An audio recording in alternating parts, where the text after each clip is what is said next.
இந்த காணொளியில மகரம் ராசி அல்லது மகர லக்னத்தில் பிறந்தவர்களுக்கு இந்த செவ்வாய் பெயர்ச்சி பலன்களை நாம பார்க்கலாம். அதாவது எங்கே எதில் எப்போது கவனமாக இருக்க வேண்டும் என்பதை பற்றி தான் இந்த பதிவுல பார்க்க போறோம். இந்த மகரம் ராசிக்கு செவ்வாய் இப்போ 9ஆம் பாவகத்துல, அதாவது ராசிக்கு 9ஆம் இடம் கன்னி. இந்த கன்னியில செவ்வாய் இருக்கு. மகர ராசிக்கு ராசி அதிபதி. அந்த மகர ராசிக்கு இப்ப 3ஆம் இடத்துல சனி இருக்கு. இந்த சனி வக்கரமாயிருக்கு. இந்த சனி வக்கர சனியோட பார்வை சமசப்தமமாக செவ்வாய்க்கு இருக்கு, 9ஆம் பாவகத்துக்கு இருக்கு.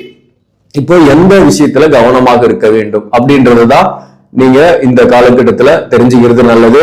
ஜூலை 28ஆம் தேதியிலிருந்து அப் டு செப்டம்பர் 13ஆம் தேதி வரலும் தான் கன்னியில செவ்வாய் சனி பார்வையில் இருக்க வேண்டிய சூழ்நிலை.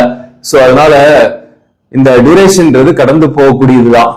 மேலும் இப்போ இந்த மகர ராசியாக நீங்க இருக்கிறீங்க அப்படின்னாக்க உங்களுடைய தாய் தந்தையாகவோ அல்லது வாழ்க்கை துணைவராகவோ அல்லது காதலன் அல்லது காதலியாகவோ அல்லது ஒரு கூட்டாளியாகவோ பிசினஸ் பார்ட்னராகவோ நண்பனாகவோ நான் சொல்லக்கூடிய இந்த ராசிக்காரர்கள் இருப்பாங்க.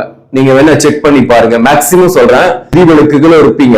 இப்போ மகர ராசிக்காரங்களுக்கு கூடவே பாத்தீங்கன்னாக்க கன்னி ராசிக்காரங்க, விருச்சிக ராசி, ரிஷப ராசி, அதே போல கடக ராசி, இந்த ராசிக்காரர்கள் உங்களை சுத்தி இருப்பாங்க.